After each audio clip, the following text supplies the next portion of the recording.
All right, so you've had some time to look this over. Blake, what did you get for negative 6 times 8? Negative 48. Okay, you guys are doing a lot of talking. Gavin, what did you get for negative 46 divided by negative 7? 8. 8. All right. All right. Eli, what did you get for 6 times negative 9? Negative 54. Good. Gracie, what about 72 divided by negative 8? Negative 9. Negative 9. Good. All right. Oh, I just lost it. Not on. Shelby? Okay. Okay. All right, Shelby, what about negative 4 squared? Oh, you're so close. So yes, it's just 16. So remember, negative 4 squared would be negative 4 times negative 4. And that would give you the positive because the two negatives will pair up. Okay, that was a tricky one there. Brian, what about negative 3 times negative 2 times negative 1? Yes, that's right. 3 times 2 times 1 is 6, and there are 3 negatives. They won't all pair up evenly like they did in the previous problem. Now, the reason I threw these 6 questions in here is because the rules with negatives are different when you're multiplying and dividing than they are when you're adding or subtracting. You'll probably enjoy this homework more because of that very reason. Not only that, but multiplying and dividing fractions is easier than adding or subtracting them. Yeah. So there's 2 reasons you might like this homework a little bit better. Okay. All right. So remember, to multiply or divide with negatives, count the negatives. Even number of them, they'll pair up and make a positive. Have an odd number of them, they won't pair up. Your answer is going to be negative. Okay. Multiplying decimals.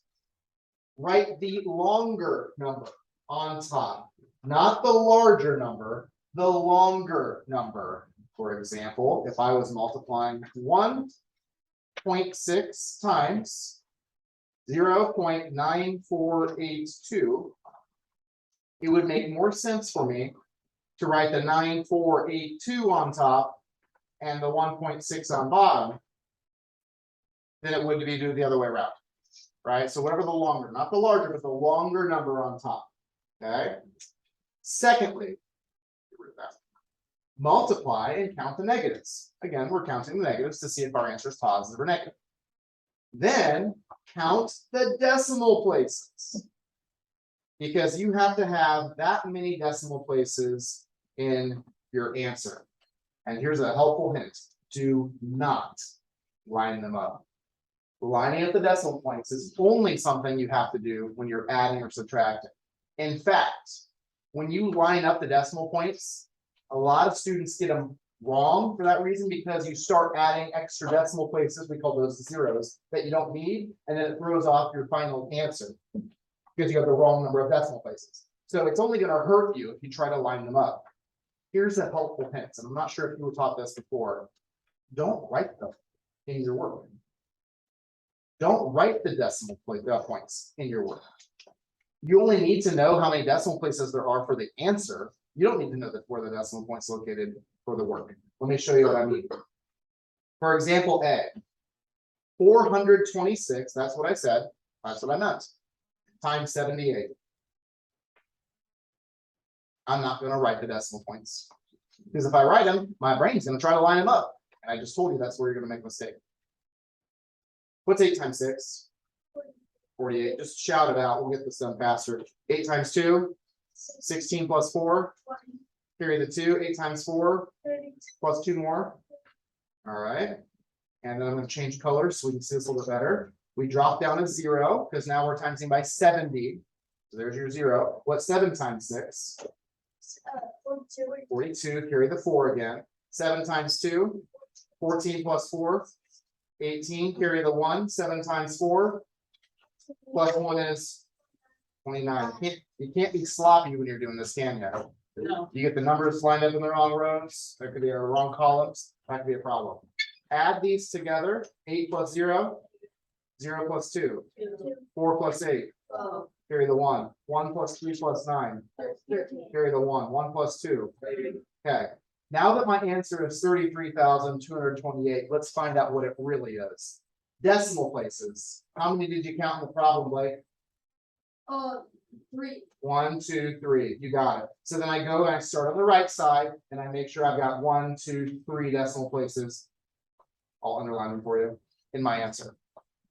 Okay. Also, one of the steps I skipped over is to count the negatives. And there's 2 of them here. So what happens when you have 2 negatives? Takes it a positive. That's my answer. 33.228. Or as Daniel would say, 33 and 228 thousandths. And I appreciate that. All right, example B, negative 2.5 times 3.64. Maybe we'll start with the negative this time. Kaylee, is my answer going to be positive or negative? Okay, so I've already checked it. I'll put my negative down there. It's somewhere where my answer is going to be written. Longer number on top, 364 times 21. Okay, let's do this together so we can get it done quicker. 5 times 4, 20. Carry the 2. 5 times 6, 30 plus 2, 32. 5 times 3, 15 plus 3, 18. Carry the drop down to 0. Now scratch these out. I'm going to change colors. 2 times 4, 8. 2 times 6, 12. carry the 1. 2 times 3, 6. plus 1, 7. Add these together. 0 plus 0, 2 plus 8, 1 plus 8 plus 2, 1 plus 1 plus 7. What is it? 9. Okay. Now I know it's negative because Kayla said it was. I'm gonna put my negative down there. But it's not negative 91,000 or negative 9,100. It has 1, 2, 3 decimal places. So 1, 2, 3. And then you're probably better off just writing this as what? And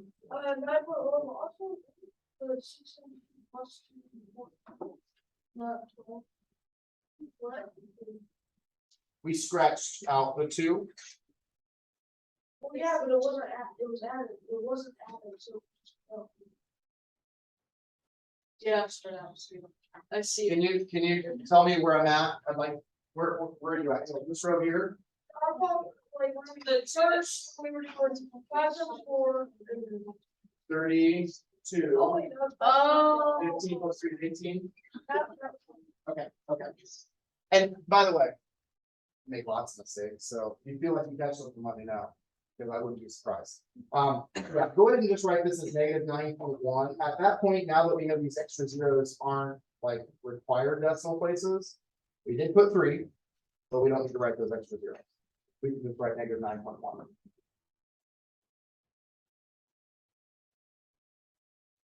This is the advantage to not writing the decimal points. This problem is 5 times 5. Which is what? 25. And again, it has how many decimal places? 1, 2, 3. So if you have more decimal places needed than you actually have, you're going to, again, start the right side. You're going to count 1, 2, and then there's your third. And what's going to go in that blank? 0.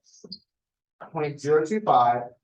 When I'm multiplying 2 negatives together, it makes a positive. So that is my final answer.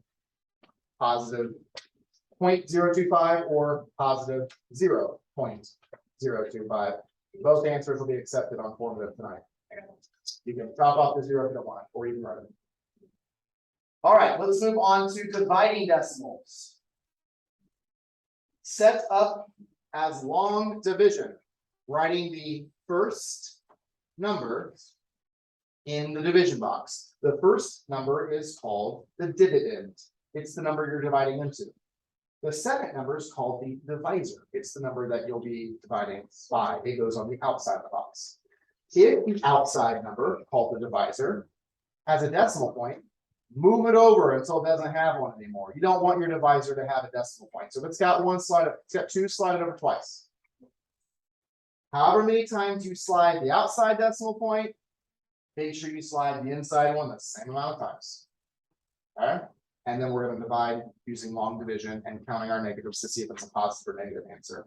So for example, A, the dividend 125.6. Yes, you do have to write the decimal points this time. Divided by 0.08.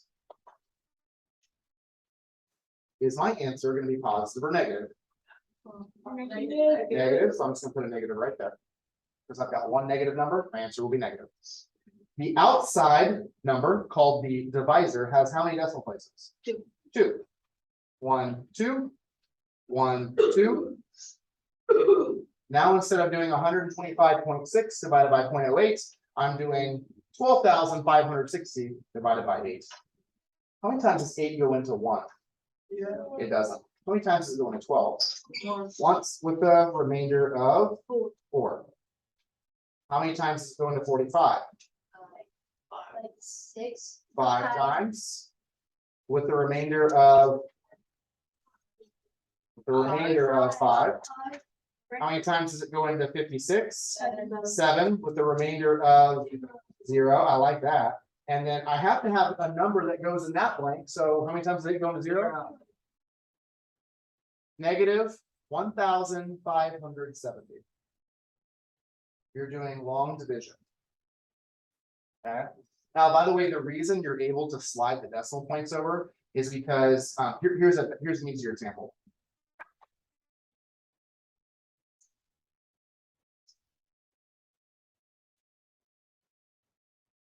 0.3 over 0.5. It's a fraction, but it's also a division. Are you allowed to times the top and bottom number of a fraction by the same number? Yeah, actually, this is called the identity property. The identity property says if you times the number by 1, its value doesn't change. Did I times it by 1? Yeah, Yeah, I did. What's the number 10? 1. That same rule allows me to times by 100 and then times by 100 again. Okay, that's why I'm able to do that. And then it turns it into a much nicer long division problem, if you can even say that. It almost sounds like an oxymoron, like nice long division. I don't know if those words have been used in the same sentence together, but whatever. Let's move on to example B. Here's another nice long division problem. First number is going to go inside the box. Don't write any negatives, please. All you have to do is check to see if your answer is going to be positive or negative, and then write that above. If I have 2 negatives that I'm dividing, my answer will be positive. So I'm going to put the plus just so that I remember that I actually checked that already. Okay, but when I'm typing my answer in, I won't write the plus. The outside number has how many decimal places? 1. 1. Slide it over once, slide it over once. That's the important part. You have to slide them the same amount of times. You can't times a fraction by 10 on top and by 1,000 on bottom. It doesn't work. So I just want the outside number to be a whole number. So that decimal is now going to slide up between the 7s and the 2. How many times does 356 go into 8? It doesn't. How many times does it go into 87? It doesn't. How many times does it go into 872? Okay. So I'm going to write some side work down. And I never erase my side work because you never know. Even if it's wrong, let's say it was 3 times. And I wasted my time by, I don't know if you're going to need the 2 later on. So I would encourage you not to erase your side work. 2 times 6 is 12, period 1, 10 plus 1 is 11. So, okay, 712. I would agree it's not going to go in another time. So we'll put the 2 right above the first 2. We're going to subtract 712. What's 2 minus 2? 7 minus 1? 8 minus 7. How many times do you think 356 is going to go into 1,602, Abby?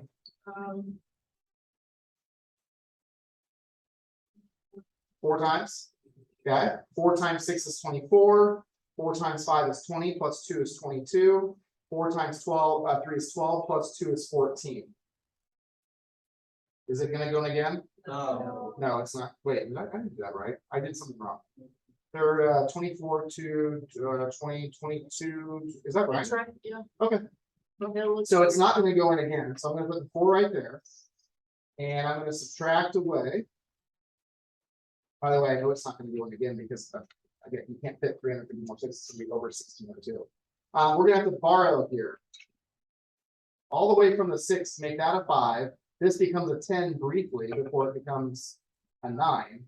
And then what's 12 minus 4? 8. 9 minus 2? So 5 minus 4? and 1 minus 1 is nothing. And then we get another 0 that we have to drop down. I added the 0 myself. How many times do you think 356 goes into 1,780? Someone other than Abby give me your best shot. Asma. 5 times. 356 times 5. 5 times 6 is 30. 5 times 5 is 25, plus 3 is 28. 5 times 3 is 15, plus 2 is 17. Thankfully, we are done. The answer is positive 0.245.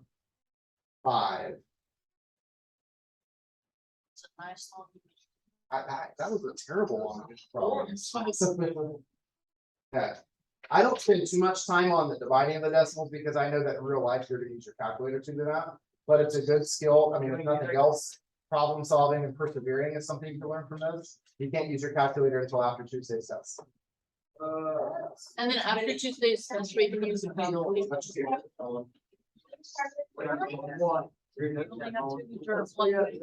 All right, hard part out of the way. What time do we get out of here? 5 minutes. Okay, hard part's out of the way. Multiplying and dividing fractions goes a lot quicker. Multiplying fractions, you don't have the choice this time. You have to convert any mixed numbers into improper fractions. There is no shortcut. You have to convert mixed numbers to improper fractions. This is why your teachers taught you to go ahead and do this anyway for addition subtraction, because we're going to do it for multiplying and dividing. There's no shortcut. Then you're going to cancel. Canceling is reducing before you multiply. It's reducing before the numbers get extremely large. And I'll show you how to cancel in just a moment. You're going to multiply across the top and bottom. You're going to count the negatives. Do not find a common denominator. That's something you only have to do when you're adding or subtracting. Just like you don't have to line up the decimal points. Different set of rules. Do not find a common denominator. If they're already a common denominator, fine, but do not force it. That is a waste of your time, and I see a lot of students get them wrong because of that. Okay. -9 is not a fraction, but I can turn it into a fraction by putting it over 1. To cancel means you're going to reduce. You can cancel any top number with any bottom number. So they could be right above each other. They could be diagonal from each other. Like in the instance of this 9 and this 18. 9 goes into 9 once. 9 goes into 18 twice. Then instead of multiplying this and trying to reduce it at the end, you have much nicer numbers. What's 5 times 1? 2 times 1? 2. Negative times a negative is a. Obvious. That's your answer. If you want to write it as 2.5, you can. I'm just going to leave this 5 as. -3 1/3.